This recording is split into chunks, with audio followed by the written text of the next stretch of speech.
Alrighty, hi there, welcome back. We're Team Leslie. Hi, Leslie. Hi, Leslie. And we're here today to show you how to make 2-drop odd count peyote rings with Delicas and adding Cymbal metal elements in for just that extra little focus. Gorgeous. Pretty fun, right? So if you don't know how to do peyote, this could be a really nice introduction. And if you do know how to do peyote, we're going to show you how to add these elements in as you're working on your peyote stitch. So today we're going to use, and these are size 11 Delicas. So we're going to make a ring using the Vigla, which is like a little pyramidal stud. And you got the ring in your favorite colors there. Oh, yeah. Black and matte bronze. Yes. So you can see that these elements have a little shank, and they are designed to fit inside beadwork. Now, these happen to have been engineered for size 8 beads, which means that the size and dimension of the shank itself is the footprint of a size 8 seed bead. But we have found that it works really well with other sizes. So as you know, I'm a ring lady and I do a lot with peyote. So I figured out a way to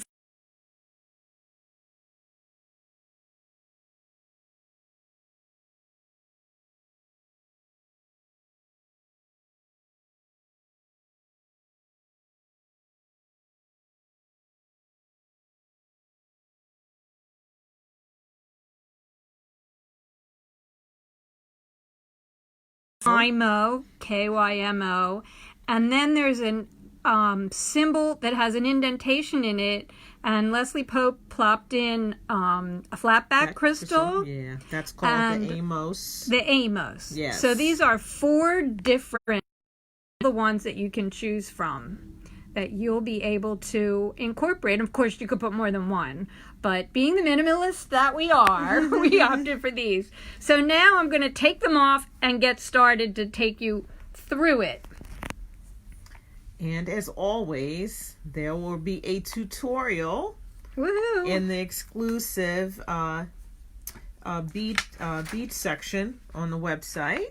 On the BeadSmith website. So this is my working set of illustrations, and I really take you through it. Again, if you're just getting started with peyote, you have a little bit of familiarity with odd count peyote, you're going to be able to follow this almost bead by bead. Mm-hmm. Now you can see that they're in pairs. This is what they call 2-drop peyote. And it's exactly the same technique that you would do with regular peyote, but you pick up and sew through 2 beads at once. So all you have to do is think of these as the pairs like they're depicted, and you never come up between them. You always pick up 2 or sew through 2 at a time. It's so much faster than regular single peyote. It is. And people do 3 and 4-drop peyote too. Yes. One of our BeadSmith Inspiration Squad members, Carol Dean Sharp, Sand Fibers. Yes. Oh my God, she's fast. Well, that's because she does those huge. I know. Huge wide cuffs. Right. Yes. So, okay, so what you need is a size 10 needle is fine. You don't need a really skinny needle. Of course, you're going to use Fireline. This is 6-pound Fireline. I have black because it's going to blend in. And then I'm using 2 different colors of size 11 Delicas. And you can have a scissors or a thread zap. There it is, which is my favorite tool of all. And the thread zap actually is good to have because unless you want to work with a really long piece of thread, you're going to want to end and add thread. And you've seen me do the thread zapper splice before, so I'm not going to do that this time. But let's get started. I'm going to start from the very beginning and show you a little bit of the odd count 2-drop peyote up to where you would add the symbol element, and then I'm going to show you how the symbol element gets added in You can see how it fits right in there into his Perfectly. space, right? Okay. Perfectly. So to start, you want to string a stopper bead. I'm going to string, you string it leaving like, you know, a tail. So you have it strung and you're going to go back through the bead. Like this. And this little slip knot allows you to slide it off later when you're finished, but it'll hold your beads in place for now. So I'm going to pick up 2 color A, 2 color B, the blue, and 2 color A, green and blue. Yeah, that nice forest cream. Yeah, I think color. it's jade, opaque jade. Opaque jade. All right. And so there's your beads. Now I take my tail thread and I wrap it around my finger and tuck the tail out of the way so I can hold it and have tension and use my thumb and ring finger to control and move my beads. Oh, that's a great tip. All right, there you go. My tail thread is always in the way. Always in the way. Always in the way. So you can do that. Now I'm going to pick up. So this is actually your first and second rows in peyote. I'm going to pick up 2 more Delicas and I'm going to go back through the blue and the green, color B and color A. And you want to make sure that your beads sit like that. Now I want to show you that this is what I'm doing here. Figure 1. So you can see how it looks. Now if you look at figure 2, I'm going to pick up 2 more green and go kind of in a figure 8 path back through. In the illustrations, and a lot of designers do this, the lighter colors are the beads that are already picked up.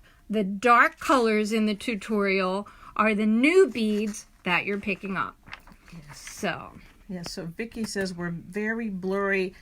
It's probably our connection, our internet connection. Pull up a little bit. No, and then try this. Yeah. See, does this look any better, Vicky? Anybody?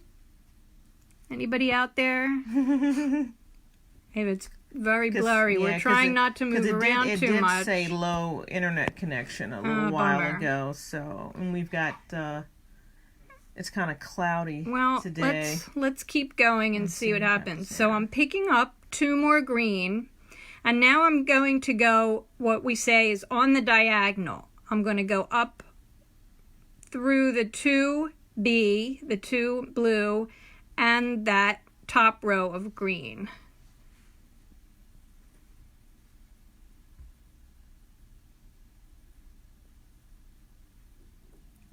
Can anybody tell us if it's still blurry? Someone said no. Thank you. All right, good. So my thread is coming out, and you see how there's 5 beads here? This is a really indicative of odd count peyote. So it's almost like if you picture a die, you have pips for the number 5, 1, 2, in the middle 1, 1, 2. That's the pattern. All right, so we're coming out here, and now I'm going to go back through these 2.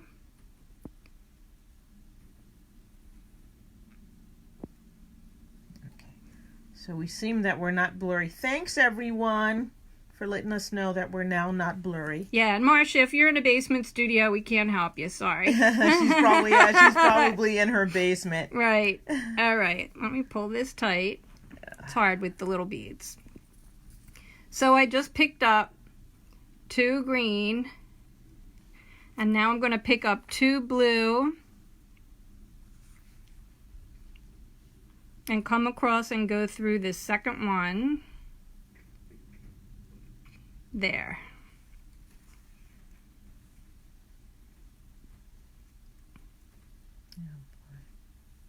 Is it still blurry? Yeah. Oh, sorry you guys. It's kind of cloudy weather here today, and we're working with really small beads. I know, but and I'm not a very good camera person. All right, well, don't get in too close. So let's see if we do it like this and bring it in. Okay. All right, is that better? Okay.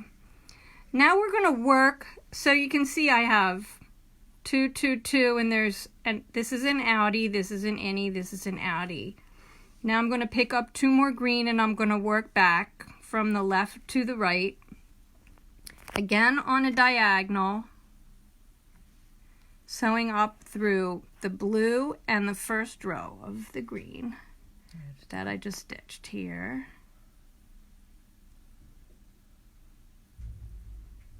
I know in hindsight I should really work with bigger beads for this, but we wanted to show you how to do these cool little rings.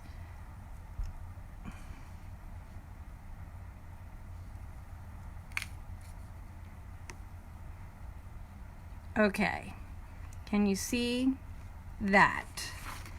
This is where we are with this illustration. See where my thread is coming out on the right hand side here? And this is on a diagonal by going up to the previous row. So we're going to work down and we're going to continue a little bit until we get to a point where the 2 middle blue beads are in. And that's a point where we want to add the cymbal element. Which is the cymbal element The will be cymbal that little is, guy there. Yeah, yes, you'll see that. Yes. All right, so just yes, for Marcia, you'll be able to follow the pattern when when we get things done. All right, so I've picked up 2 green. I'm going to go through the blue, the green, and then come around and come out of the green again. So you're always going like 2 down past your middle 2. Right. Yes. Just remember the 5 pips on a number 5 die, that's the position, and you're going to go back and forth in a figure 8. Now I'm coming through. All right. Now, in the tutorial I tell you to have more of a band made so that when you put your ring together, the join of it is underneath on the opposite side of the ring from where you're going to have your cymbal. But we're going to do this to get through this more quickly for you. When you pick up your cymbal, notice how there's an indentation here. That's an innie area. And that's where you want to pick up your cymbal. You're just going to string it through the shank and sew straight across now through the 2 green beads on the other side. Now in order to get this, so you want to make sure you come through both. Did you see I came out in the middle, but I caught it. Okay. In order to see your beadwork, you can't have this facing up. You're going to want to work with it with the shank up. This is going to act as 2 rows of beads. So we've strung through 1.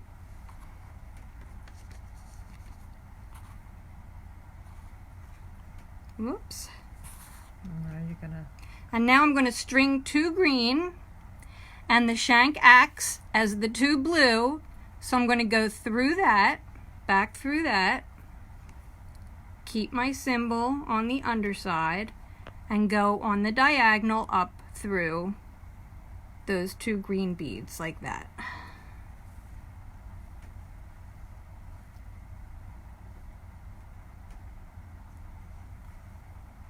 So there's the thread coming out. Now we're going to pick up 2 more green, and I'm going to sew back through on the diagonal and through the green beads to come out in place to add the next row. No, these are popping little around. I know. Yeah. I think we had some static today because of right. The Delicas I was working with earlier were popping all over the place. We did. Yeah. On the diagonal through 2. So you see we have 4 sets of the green down one side and 4 sets of the green down the other side. Now I'm coming out. I'm going to go back through, and now I'm going to pick up 2 blue, and it's going to kind of loop around underneath the shank. So that's really all it is. You're just substituting that shank for 2 passes of blue of your middle color. Whoops, sliding off. All right, I'm going to skip the shank, and I'm going to go through the 2 green on the other side because the shank acts like the blue.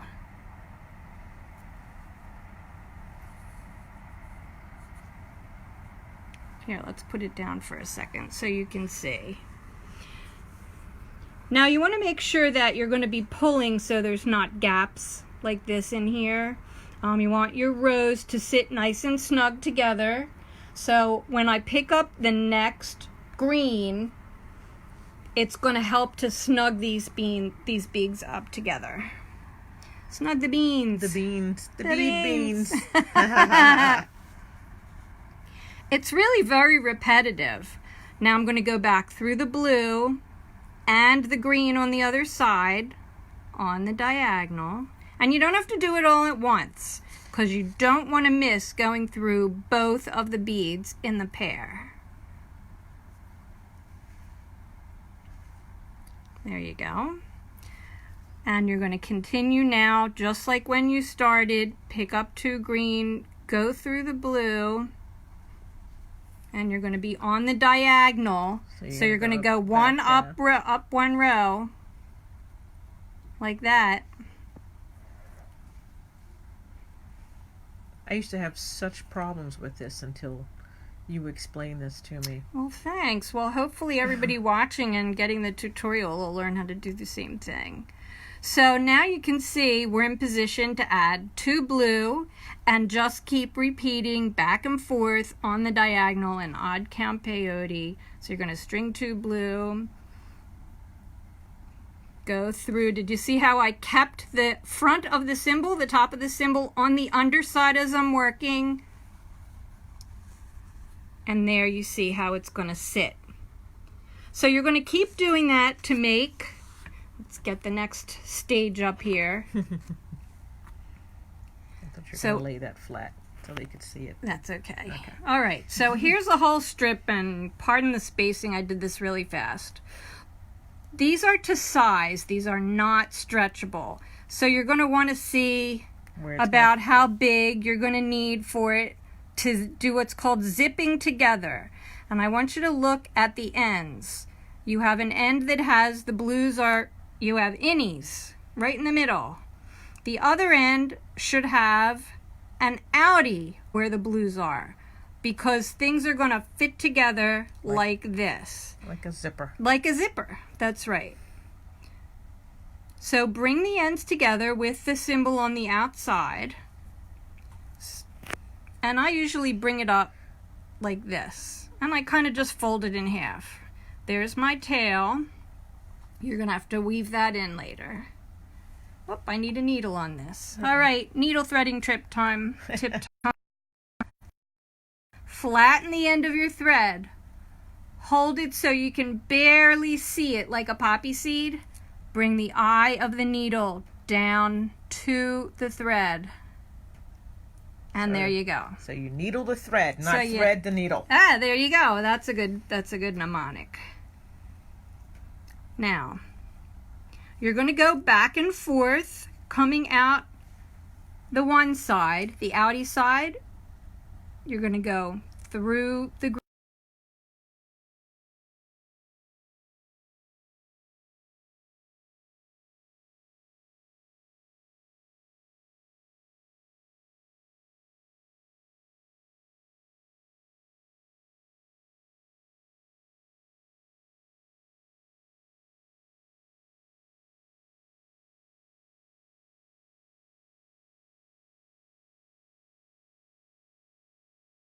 opposite direction to make sure that your join is nice and tight.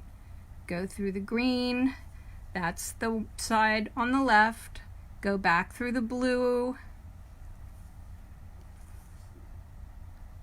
and through the other 2 green, and you're going to weave that in a couple times back and forth, and then you're going to thread your tail on a needle and do the same thing, and make sure that you go through both sides of the beads of the ring.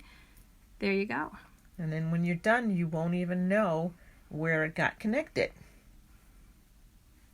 Ta-da! You made that one a little too big for yourself, though. My hands are cold, so okay. When I sized it, my hands were warm. Right. Hey, there's another tip. Keep in mind, when your hands are warm, the rings are going to be bigger. snugger. Yeah. All right. A little tighter, sorry, yeah. Right. And when you're done, I didn't weave this in all the way, so I'm not going to snip it, but you can snip it nice and close and tight. And then you end up with... There you go. With finger dressing. Da, da, da, da. Because they dress up your fingers. And I'm going to show you here the last two illustrations, which show you how you're going to zigzag it together. This is a figure 8, and your thread comes out here, and then you're going to make sure to connect the other part so all the beads in the last 2 rows on both ends are together. And it doesn't get a lot of tension or friction, so you'll be able to do it. Woo, beads! Uh-oh, beads everywhere. Beads everywhere. So, you can find this tutorial from your favorite bead resellers who will get it from their exclusive page on beadsmith.com. Plus, we now have a link so the stores know exactly what colors we used, and they can order them if they want, so they don't have to go hunting through the whole website to find the materials that we used today. Yes. And the symbols. Yes. And